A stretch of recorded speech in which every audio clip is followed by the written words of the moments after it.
se encuentra nuevamente con nosotros. Es un gusto estar con usted en este programa que la Coordinación de Universidad Educación Abierta a la Distancia tiene para usted, conjuntamente con el Programa Universitario de Medio Ambiente. En este gran programa de áreas naturales protegidas, Patrimonio Biodiverso, le vamos a presentar hoy una propuesta desde la investigación de la conservación de las áreas naturales protegidas, de este patrimonio de biodiversidad que es de todas y todos los mexicanos. Le vamos a presentar a usted un poco de las aportaciones que está haciendo la universidad, no solo para la conservación, sino pensar cómo conservar nuestra biodiversidad, si son las áreas naturales protegidas la manera en la que lo podemos hacer, o qué otras estrategias, además de la conservación en nuestras áreas naturales protegidas, podemos desplegar para la conservación de este patrimonio. Los temas que abarcará nuestra serie, que iniciamos el día de hoy, son áreas naturales protegidas conservando el paraíso, la estación Chamela entre el verde y el azul, la estación Los Tuxtlas en Casa de los Monos Aulladores, Tehuacán Cuicatlán, el desierto vivo, Ría Lagarto, los colores de la biodiversidad, y cerraremos con el Pedregal de San Ángel, tesoro natural de la ciudad y por supuesto una de las joyas de la corona de las áreas naturales protegidas de nuestra casa de estudios. En esta ocasión contamos con la compañía del doctor Víctor Sánchez Contero, quien es el director del Instituto de Biología de nuestra casa de estudios. Él es doctor en Recursos Naturales por la Universidad de Michigan, y él se dedica, además de ser hoy actualmente el director del Instituto de Biología, precisamente a labores de conservación de mamíferos, de pequeños mamíferos en nuestro país. Y bueno, la idea es platicar con él de cuál es la importancia de las áreas naturales protegidas, qué estrategias de conservación son las que mejor funcionan en México y en el mundo, y qué es lo que tenemos que hacer todas y todos para proteger este patrimonio. Le recuerdo a usted los medios para que se comunique con nosotros. Hoy vamos a estar a las primeras 10 personas que se comuniquen con nosotros entregándoles un libro editado por la Comisión Nacional de Biodiversidad, la Facultad de Ciencias y el Programa Universitario de Medio Ambiente, que se titula Identidad a través de la cultura alimentaria. Comuníquese con nosotros, su opinión siempre es muy importante, no solo para los temas del programa actual, sino denos ideas de qué quiere usted ver, de qué quiere usted escuchar, que el Programa Universitario de Medio Ambiente y la Coordinación de Universidad Abierta y Educación a Distancia le lleven hasta su hogar. Antes de entrar en materia con nuestro invitado, le invitamos a que vea con nosotros una cápsula que hemos preparado para usted. ¿Qué saben y qué opinan de las áreas naturales protegidas del país? Vamos a verlo.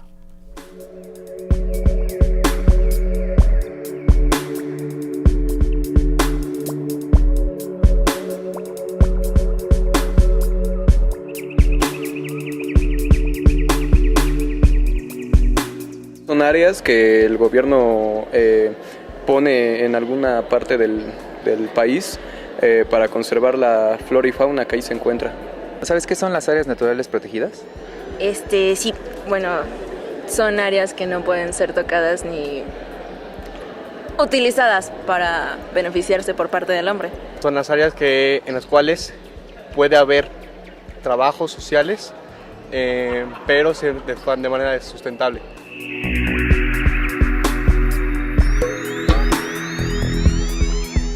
Creo que el bosque de Chapultepec es una área de reserva ecológica, junto con el Nevado de Toluca. Pues la reserva de aquí del Pedregal es la más cercana. La de la mariposa monarca de Michoacán, que colinda con el Estado de México, que se junta con la del Nevado de Toluca.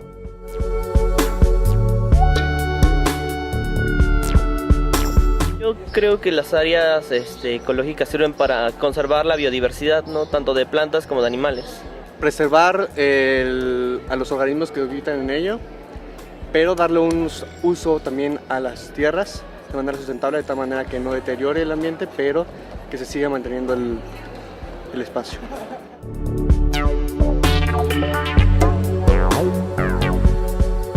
pesar del factor humano que siempre se mete, por ejemplo los taladores de árboles y la gente que contamina, creo que por lo menos sí se respeta un poco, por lo menos no hay una, como en las grandes urbes, por ejemplo, que todo está destruido ya completamente, ya no hay naturaleza. Realmente no.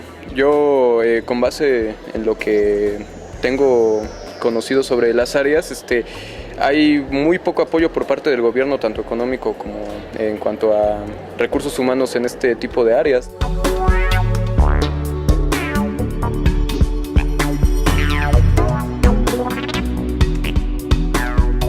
Cuando el gobierno decide plantear un área natural, generalmente la población que ahí se encuentra no es consultada, entonces en ocasiones pues la gente depende mucho de lo que de ahí obtiene del área, ¿no? Entonces al plantearse como protegida ya es prohibido extraer cualquier tipo de recurso y por lo tanto la gente pues entra en conflicto.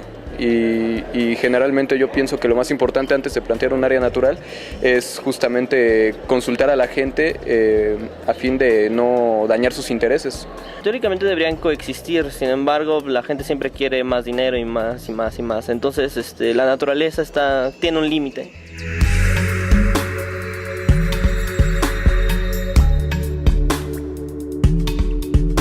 Lo principal es hacer campañas de divulgación, aunque en ocasiones pues la gente no está interesada en conocer estas campañas, no hay mucha participación ciudadana, pero yo opino que siempre lo principal es dar a conocer un tema, dar a entender la importancia que tiene y pues eso quizá no a toda la gente, pero con que un pequeño sector esté concientizado de esto puede ser un pequeño gran paso para que estas áreas tengan mayor importancia en un futuro.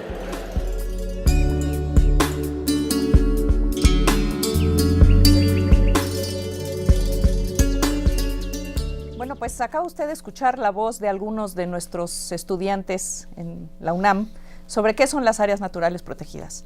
Ahora le vamos a preguntar a un experto qué son las áreas naturales protegidas y qué debemos hacer para realmente cumplir con la función para la que están pensadas estas áreas, que es la protección de la biodiversidad.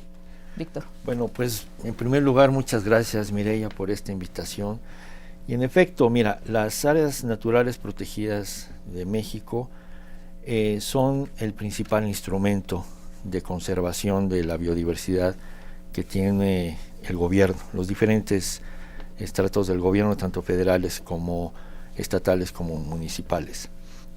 Entonces, son realmente tesoros que cuidan, conservan y manejan y usan de manera sustentable nuestra excepcional biodiversidad.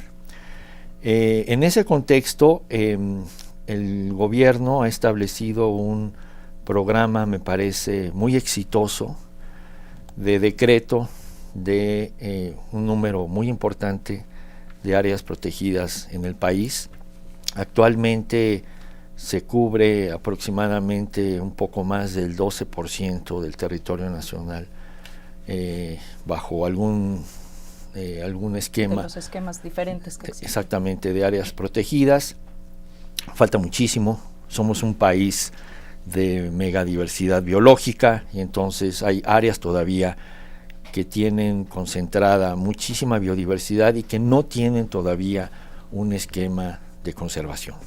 Entonces hay mucho por hacer, pero creo que la plataforma de conservación a través de este instrumento es extraordinariamente importante y efectiva.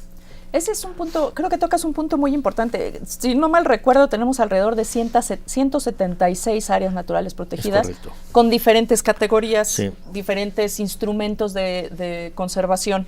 Uh-huh. Y esto creo que es una parte importante porque no todas las áreas naturales protegidas tienen la misma categoría de protección ni funcionan de la misma manera. Y hay un tema que creo que sería muy importante para poder aquilatar la importancia de estas diferentes categorías es lo que se permite hacer en estos territorios conservados y sobre todo de quienes los usan. Es correcto, y mira, creo que esto es algo muy importante, y escuchando algunas de las opiniones de los jóvenes, incidían en esta pregunta que tú estás formulando, que me parece relevante. En efecto, hay diferentes categorías de áreas protegidas. Básicamente, de estas 176, hay 2 categorías en donde se concentra la mayoría de las áreas protegidas. La primera, que es una muy importante, que son las reservas de la biosfera. Las áreas protegidas que caen en esta categoría de la reserva de la biosfera tienen mecanismos para que la gente pueda vivir dentro del área protegida, usar los recursos bióticos que se encuentran en esta área de manera sustentable a través de programas de manejo muy bien monitoreados, y aprovechar de esta manera los recursos naturales. Sí, porque como que existe esta percepción de que sí, área natural protegida significa intocable, no tocar. Claro. Exacto. Entonces, yo creo que ese modelo, ese paradigma que existía de no tocar para conservar, que se dio mucho en los años 40, 50, 60 en algunos países, Estados Unidos y algunos países. Los grandes parques nacionales. Exactamente, ¿no? los grandes parques nacionales, exactamente. Ha probado ser un modelo poco efectivo de conservación. La segunda categoría en este orden de importancia por la concentración de áreas protegidas son los parques nacionales. Y en efecto, en los parques nacionales la gente no puede vivir dentro de un parque nacional y no puede usar los recursos naturales. Pero en términos, para poner un poquito de numeralia, las reservas de la biosfera son un poquito más de 65, 66 áreas protegidas de la biosfera. En tanto, los parques nacionales son 44, una cosa así. Al revés, 41 reservas de la biosfera y 66 parques nacionales. No, yo lo tengo al revés. Bueno, ¿sí? Yo lo tengo al revés. ¿Sí? Sí, aquí lo acabo de sacar. Son 66 parques nacionales, en efecto, y 41 reservas de la biosfera, en efecto. Pero si ves el área efectiva que conserva las reservas de la biosfera, es muchísimo mayor a la de los parques nacionales. Y eso que los parques son grandes. Por supuesto, pero ahí la importancia de las reservas de la biosfera en el sentido de incluir a la gente para hacer conservación. Es Sobre decir, todo en un país en donde pues la gente vive y mucha de ella además es dueña de esos territorios. Exactamente. Entonces yo creo que aquí hay un nuevo modelo, un nuevo paradigma que está probando ser mucho más funcional, y ahorita voy a dar algunos datos de investigaciones que se han hecho aquí en la UNAM, en donde conservar con la gente es mucho más eficiente y puedes conservar a corto y a largo plazo que conservar sin la gente. Entonces, este cambio de paradigma me parece que es el que el país debe de seguir reforzando, sustentando, para de esta manera lograr la meta última, que es la conservación de la biodiversidad. Claro, ahí es bien interesante cómo incluso el paradigma de conservación se ha ido moviendo a través del tiempo. Exactamente. ¿No? Comenzamos con estas áreas naturales protegidas, sí, que quería decir protegerlas de las personas, aislarlas de la gente, sí, a áreas protegidas en donde la gente puede existir, manejar, conservar con su propia actividad, y que a diferencia de los grandes parques nacionales de Estados Unidos, en donde la propiedad de la tierra es básicamente privada, aquí una gran parte de la propiedad de la tierra de estas áreas es comunal o ejidal. Así es correcto. Y entonces estas expropiaciones que se hicieron en la época de Lázaro Cárdenas y esto, que muchas de esas se quedaron sin pagar,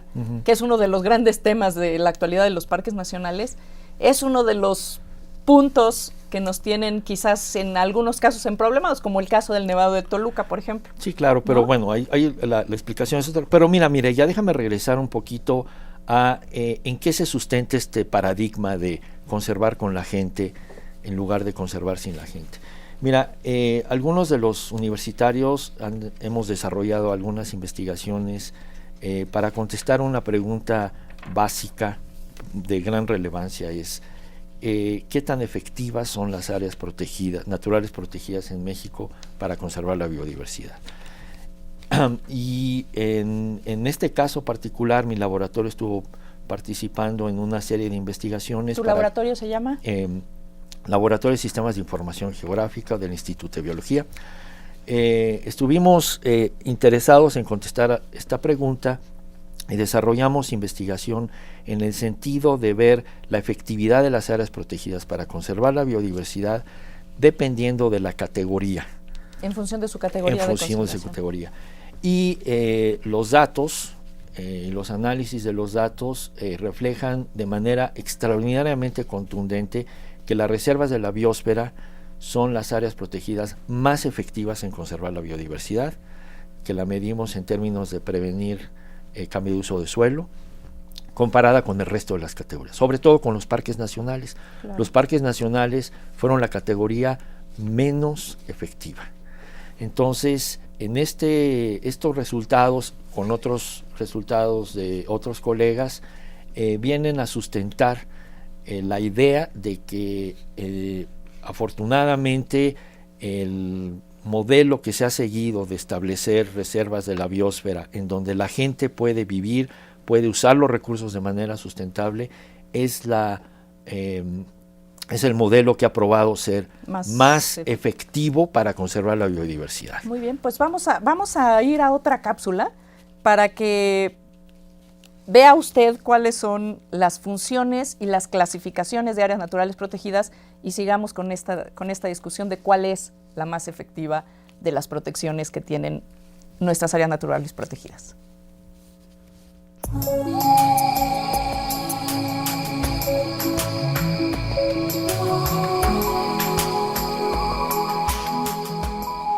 Áreas naturales protegidas.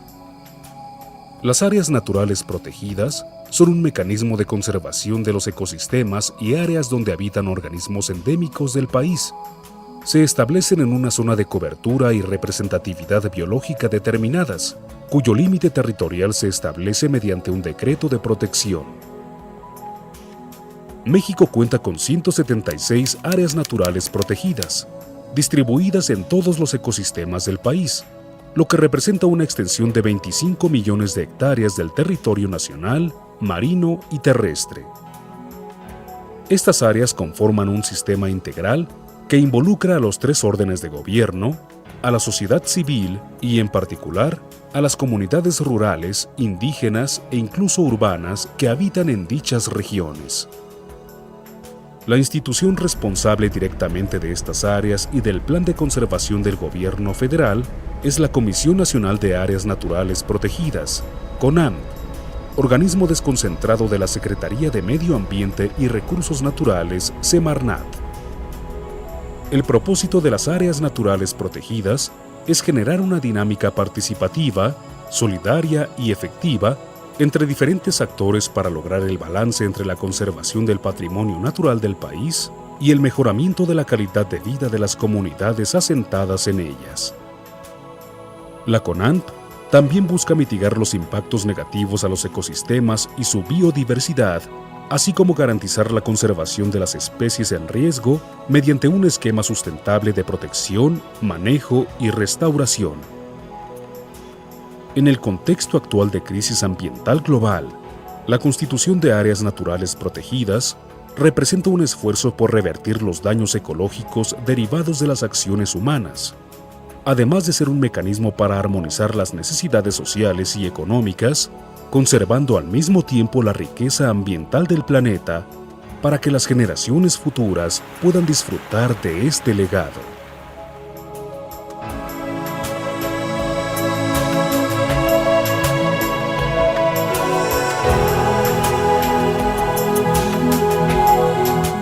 En nuestro país tenemos reservas de la biosfera, parques nacionales, áreas de protección de flora y fauna, áreas de protección de recursos naturales, santuarios y monumentos naturales. Y platicábamos con Víctor cuáles de estas categorías o qué combinación de categorías es la que mejor resultado está dando en términos de la conservación efectiva de nuestro patrimonio natural. Mira, Mireya, yo creo que es una pregunta que se debe de responder con un enfoque integral. Yo creo que, como comentábamos en el segmento anterior, algunos de los estudios que se han hecho de manera sistemática y cuantitativa en relación a medir la efectividad de las áreas protegidas de acuerdo a las diferentes categorías, encontramos que las reservas de la biosfera es la categoría de las áreas protegidas que resultaron más efectivas. Y al último fueron los parques nacionales. Ahora, esto no indica que fueron porcentajes absolutos. Claro, puede haber una reserva exactamente, de la biosfera. o sea, estamos hablando de que cerca de un 70% de las reservas de la biosfera fueron efectivas en prevenir procesos de deforestación dentro de la reserva en comparación a un área adyacente y en comparación a la media del estado donde se encuentran y de la media nacional. Los parques nacionales, por otra parte, estuvieron cerca del 30 y tantos %.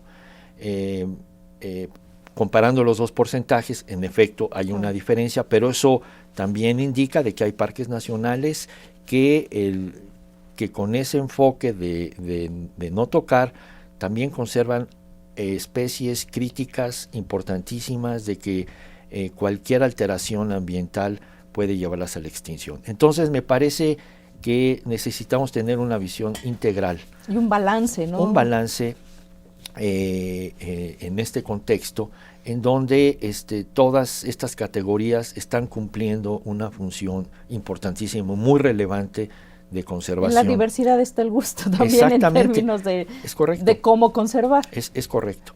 Y comentábamos, afortunadamente, la mayor área de este 12% del territorio conservado se rubrica dentro de las reservas de la biosfera. Son las áreas más extensas que tenemos en el país.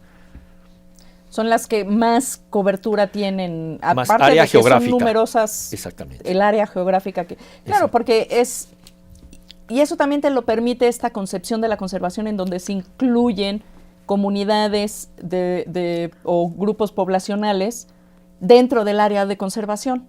Por supuesto. Entonces, claro, puedes tener áreas mucho más grandes en donde incorporas también no solo a las poblaciones, sino también su conocimiento y su manejo de esos ecosistemas, que también es importantísimo. Sí, claro, eso se inserta en este modelo de conservar con la gente.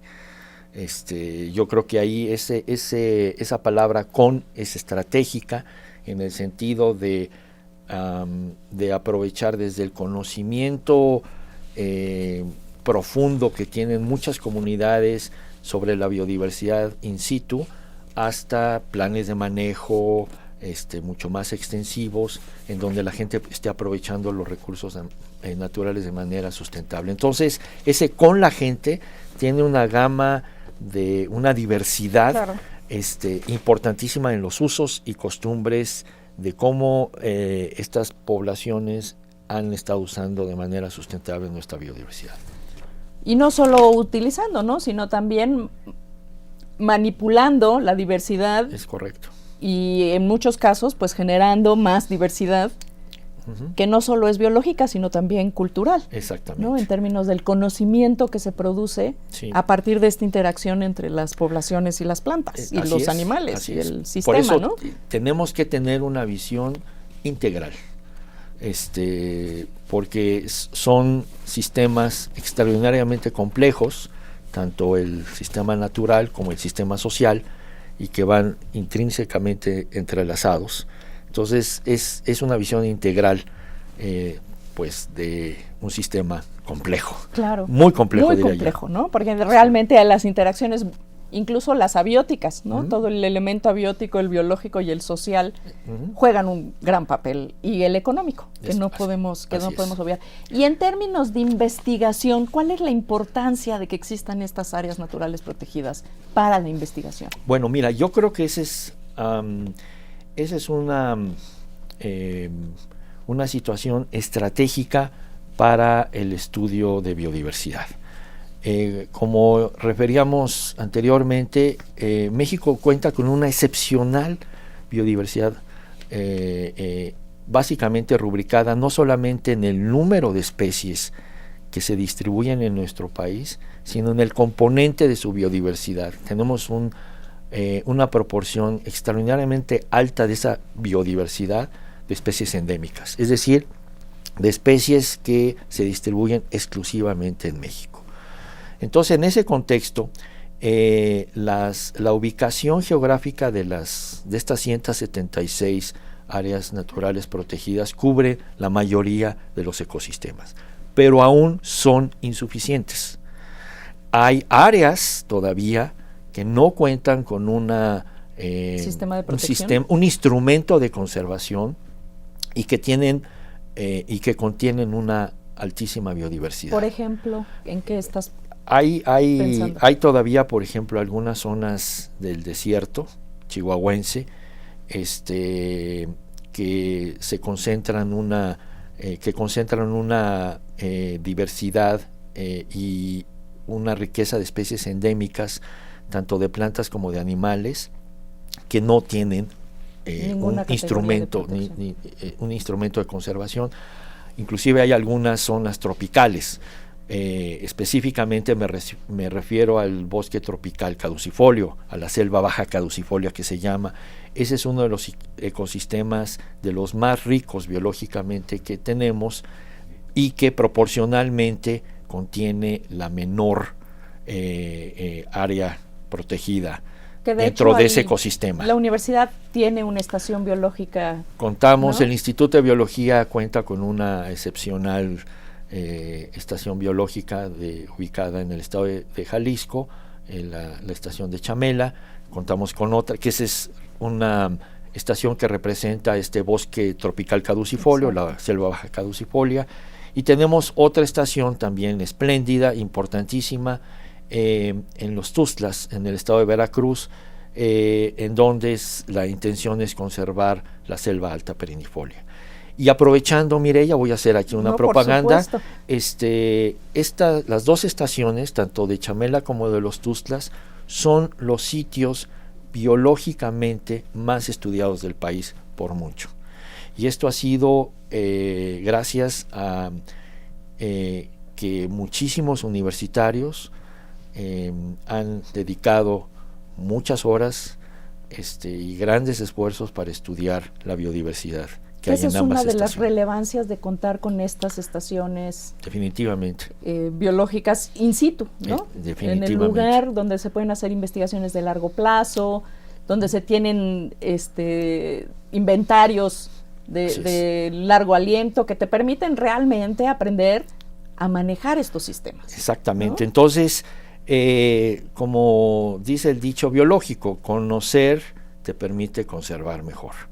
Entonces, aquí es donde, aprendiendo de este conocimiento que tenemos tan vasto, biológico, que tenemos de nuestras estaciones biológicas de Chamela y los Tuxtlas, yo creo que esto lo podemos conectar a uno de los retos que faltan por hacer en muchas de las áreas naturales protegidas ya decretadas en México. Una idea al vuelo, ¿qué tan interesante podría ser para la universidad tener una estación en una zona de desierto, como comentabas? Sería importantísimo. Bueno, hay algunos esfuerzos que ya se están haciendo en este sentido, y más que tenerla, quizá debamos compartirla, pero debamos concentrar investigación en algunas áreas protegidas del desierto que requieren muchísima investigación y generación de conocimiento biológico todavía. Entonces yo creo que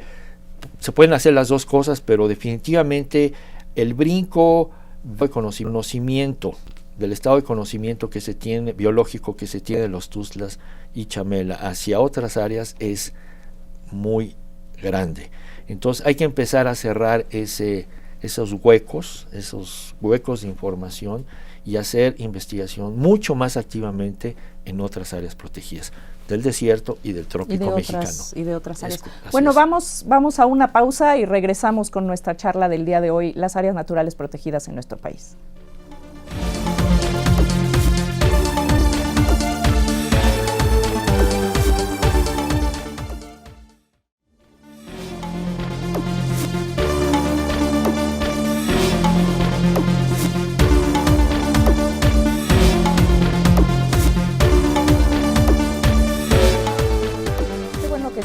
nosotros, acompañándonos en Mirador Universitario. Es, desde luego, muy valiosa su participación, por eso no deje de comunicarse con nosotros. Para darnos su opinión sobre el programa del día de hoy, sobre esta serie que le vamos a presentar a través de varios programas sobre las áreas naturales protegidas en nuestro país, el sistema de conservación de nuestro patrimonio natural.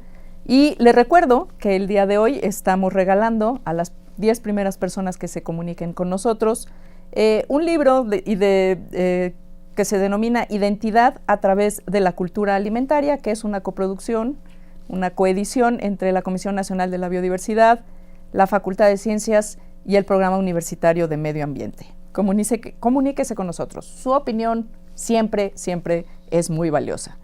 Comuníquese a los correos que ve en su pantalla, a los teléfonos que ven en su pantalla, 5622-8718, 5622-8742. Y bueno, vamos a seguir con esta charla con el doctor Víctor Sánchez Cordero, director del Instituto de Biología de la UNAM, sobre las áreas naturales protegidas de México como estrategia de conservación de nuestro patrimonio natural.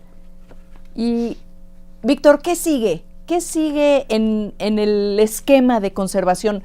Nos hemos ido moviendo desde las áreas intocadas a las áreas donde hoy habitan comunidades, poblados más o menos grandes. ¿Qué siguen las estrategias de conservación del patrimonio natural de nuestro país? Bueno, es una pregunta muy compleja, Mireya, pero yo detecto algunos retos que van desde el corto plazo hasta el mediano y largo plazos.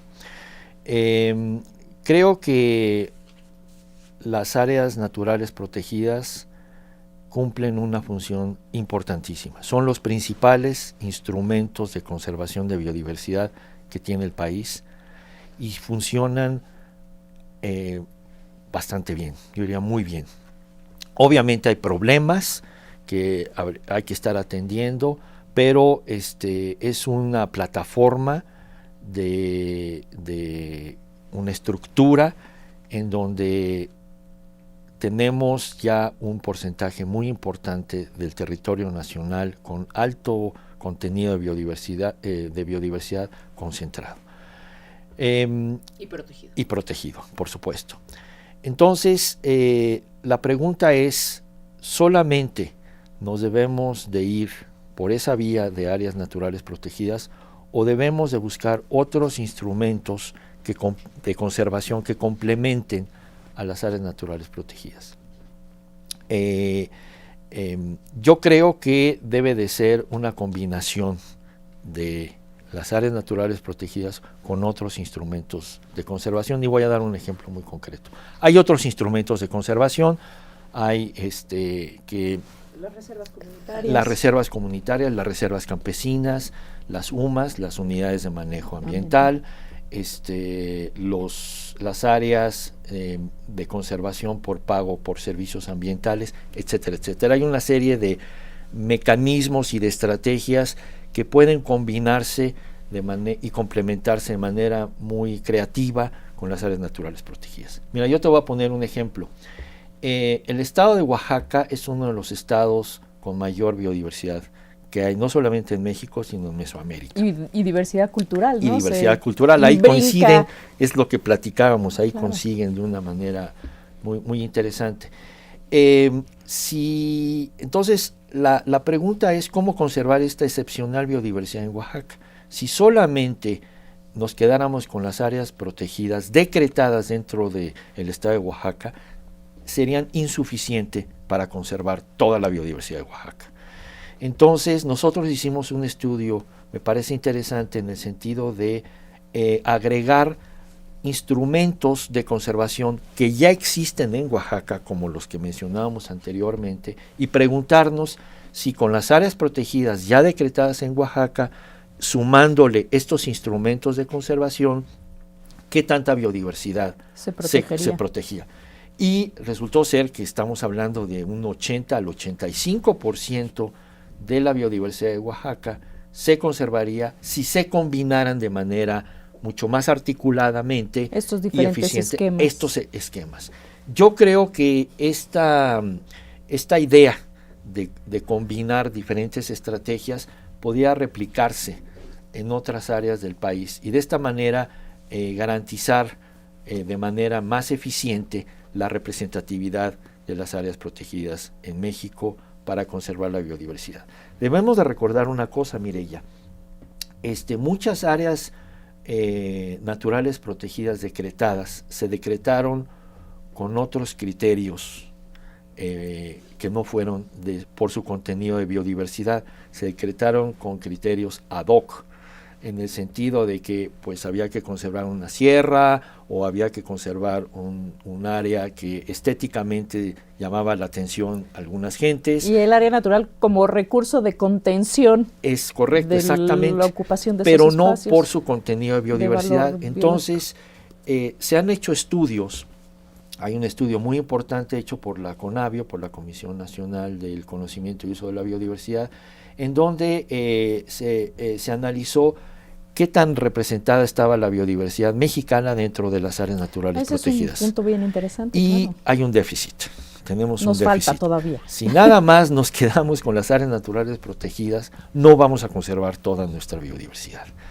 Y no podemos hacer todo el país un área natural protegida. Exactamente. Entonces, otro de los retos que viene es dónde establecer áreas de conservación para de esta manera incrementar significativamente el contenido de biodiversidad dentro de las estrategias de conservación.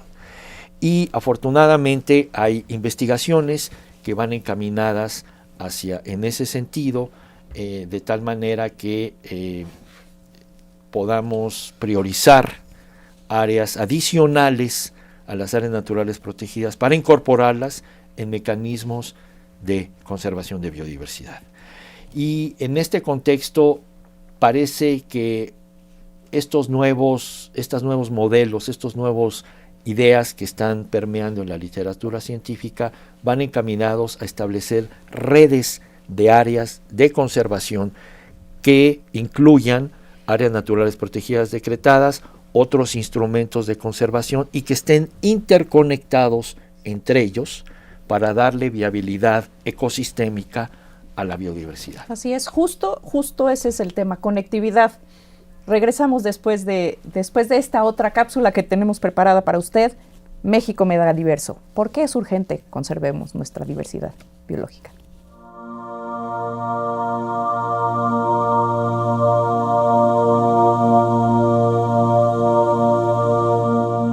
México, país megadiverso. Si comparamos la paleta de color de un pintor con el mosaico de especies y paisajes que existen en el territorio mexicano, estaríamos hablando de un abanico inmenso de más de 200,000 tonalidades diferentes. Con esta imagen nos podemos hacer una idea de la enorme riqueza biológica de nuestra nación, que le ha valido a México ser parte del grupo de naciones clasificadas como megadiversas. ¿Pero qué quiere decir que un país es megadiverso? México y otras 17 naciones, entre las que destacan Brasil, China, Colombia, Costa Rica, Ecuador, India e Indonesia, concentran el 70% de la diversidad mundial de especies. En términos globales, México es hogar de entre el 10 y el 12% de la biodiversidad mundial. En su mayoría, estas especies son consideradas endémicas, es decir, seres vivos que solo se encuentran en un lugar geográfico específico. Por ejemplo, México posee la mayor variedad de especies de vertebrados terrestres en Latinoamérica, solo después de Brasil, y su endemismo en mamíferos terrestres es el mayor del trópico. Además, nuestro país tiene el cuarto lugar en flora del mundo, con 26,000 diferentes especies y segundo a nivel global en diversidad de ecosistemas. La riqueza biológica de México es resultado de la diversidad de biomas en toda su extensión territorial, la cual abarca desde desiertos secos en Sonora hasta ricos bosques tropicales en Chiapas. Esto se debe a su posición geográfica privilegiada, localizada entre los océanos Pacífico y Atlántico, justo a través del Trópico de Cáncer, además de ser el punto de unión continental de dos segmentos terrestres antes aislados, Norte y Sudamérica, factores que, aunados a una topografía variada, propician una flora y fauna únicas. La enorme gama de expresiones culturales también contribuyen y se nutren de la diversidad natural de nuestro país. Como ejemplo, basta conocer la enorme variedad de especies domesticadas por los campesinos mexicanos, como el maíz, el cacao y la vainilla, que han dejado su huella en todo el mundo. Así, la megadiversidad de México constituye uno de los más importantes patrimonios que las y los mexicanos debemos proteger.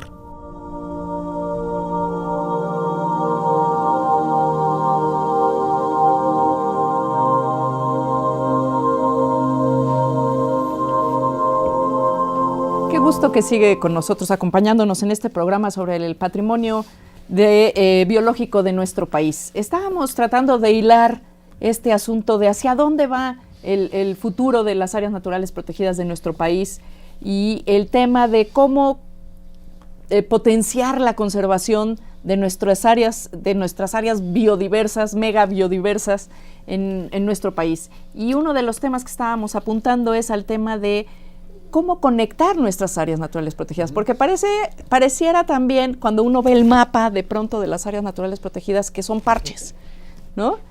Y cómo se conectan las especies y cómo se mueven las especies entre estos parches o no. ¿Qué pasa con eso, Víctor? Exactamente, Mireya. Mira, ese es uno de los siguientes retos que tenemos que establecer tanto a corto como a largo plazos. Y voy a ilustrar este reto con una investigación que también hicieron universitarios, dando un ejemplo muy concreto, un estudio de caso. La faja transvolcánica mexicana, o sea, lo que llamamos el eje neovolcánico, concentra la mayor cantidad de áreas protegidas decretadas en el país, tanto federales como estatales. Son muchas. Pero la mayoría de estas áreas son muy pequeñas en extensión, en área.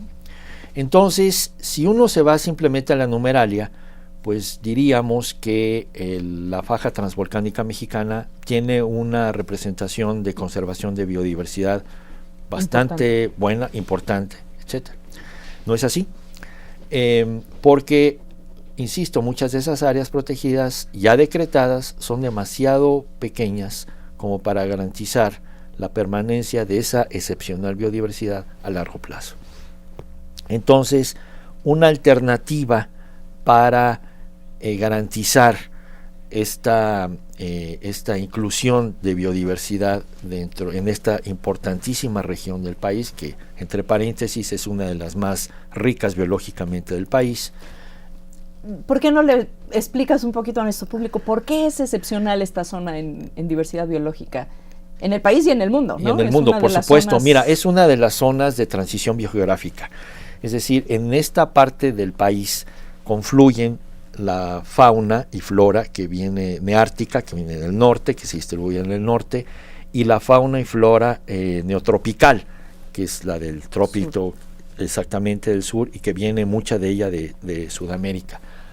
Además de estos dos elementos de biodiversidad neártica, biodiversidad neotropical, además de eso hay una excepcional riqueza de especies endémicas que se surgieron a través de procesos de especiación en esta área, por las montañas y el aislamiento genético, etc.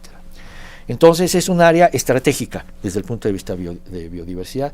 Es un área que concentra la mayor cantidad de áreas naturales protegidas, pero además es un área que muestra una de las tasas de deforestación más altas y en donde el cambio climático se predice que va a tener un impacto dramático. Y es una zona también muy influenciada por y además crecimiento viven de las zonas urbanas, entre 40 y 50 millones de mexicanos. Entonces, nada más. Entonces, nosotros tomamos en este estudio esta región del país por estos retos. O sea, hay una combinación extraordinariamente multifactorial de todas las variables que tienen que ver y afectan la conservación de la biodiversidad. Y entonces la solución, desde nuestro punto de vista, es crear una red de áreas naturales protegidas de conservación que conecten esta concentración de áreas naturales protegidas y que le den viabilidad a esta excepcional ¿Por qué es biodiversidad. importante esa conexión? Bueno, la conectividad permite, va estrechamente ligada a una funcionalidad ecológica. Es decir, las especies pueden moverse de un lado a otro y de esta manera tener flujos genéticos entre las poblaciones, procesos tan importantes como, por ejemplo, polinización o dispersión de semillas y de frutos, se dan de manera mucho más regular, mucho más consistentes si hay estos conectores en donde puede haber tránsitos. Imagina esto como si fueran carreteras, tránsitos de flujo de flora y fauna. Que impidan que además se hagan endogámicas las Exactamente. poblaciones. Exactamente. De otra manera, lo que vamos a terminar teniendo es una serie de islas con cero conectividad entre ellas, y en donde estos procesos ecológicos tan importantes se empiecen a minimizar hasta que finalmente hay un colapso. Hay ejemplos con estudios científicos muy renombrados en donde demuestran que este aislamiento de áreas protegidas sin conectividad resultan en pérdida de procesos ecológicos y en una rapidísima pérdida de biodiversidad. Entonces, el hecho, insisto, de tener esta cantidad de áreas naturales protegidas en la faja transvolcánica mexicana no nos va a garantizar, porque por la extensión que tienen ellas, la conservación de esa biodiversidad a largo plazo. Es importantísimo, entonces, tener un esquema de conectividad. Claro, claro, pero qué interesante, ¿no? Porque digamos que venimos de esa historia de protección casi aislada, de pequeños núcleos, y ahora, bueno, la investigación, el conocimiento actual dice sí, pero no es suficiente. Exactamente, hay que conectar.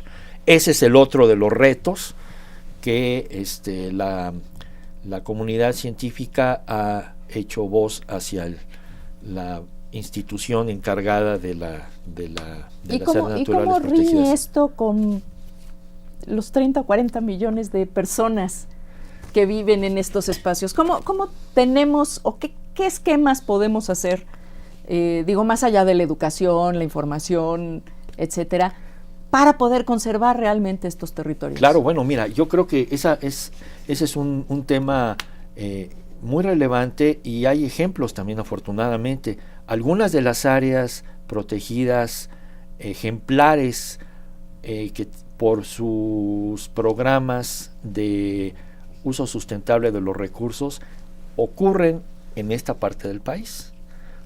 Voy a mencionar, por ejemplo, la Reserva de la Biosfera de Sierra de Manantlán. Esa es una área protegida que se ha destacado muchísimo por sus programas de manejo sustentable de los recursos, y entonces podemos aprovechar eso para hacer eco en otras áreas de esta región del país, y de esta manera conservar con la gente. Yo creo que desde mi punto de vista, esta región del país va a representar uno de los retos más grandes, porque tenemos todos estos factores que confluyen en una misma región geográfica. Una excepcional biodiversidad, una concentración de áreas protegidas demasiado pequeñas en su extensión de área, que son insuficientes para conservar la biodiversidad, factores de riesgo como son altas tasas de deforestación, procesos de cambio climático severos, y una concentración de población altísima. Entonces es un laboratorio. Exacto, es un laboratorio. Es un laboratorio de investigación, y yo creo que ese es otro de los retos. Que además es un laboratorio de investigación no solo para los biólogos y las biólogas, sociólogos, social, antropólogos, exacto, de dinámicas multifactorial. Y yo quisiera mencionar dos retos más. Uno que incide con lo que acabas de decir. Yo creo que uno de los retos es que los biólogos debemos empezar a hablar. Ya hablamos muy bien y con una comunicación muy fluida con el gobierno. Yo creo que la Comisión Nacional de Áreas Naturales Protegidas, la CONAMP, tiene una interlocución extraordinariamente estrecha con la comunidad científica. Esa es una espléndida noticia. Pero los biólogos también tenemos que hablar con investigadores de otras disciplinas, economistas, sociólogos, antropólogos, etcétera, de tal manera que pongamos en la misma ecuación esta parte de sustentabilidad, claro, de conservación de la biodiversidad, etcétera, etcétera. Yo creo que ese es otro de los retos. Y finalmente, aprovechando que represento a uno de los institutos más emblemáticos de la UNAM, el Instituto de Biología, creo que hay un reto pendiente que se habla poco, pero que es estratégico. Como refería anteriormente, los Tuxtlas y Chamelas son dos áreas en donde conocemos de manera muy detallada nuestra biodiversidad, pero hay muchas áreas protegidas ya decretadas en las cuales el conocimiento que tenemos de esa biodiversidad es bajísimo. Es precario todavía. O insignificante. Entonces, estamos de alguna manera conservando algo que no conocemos.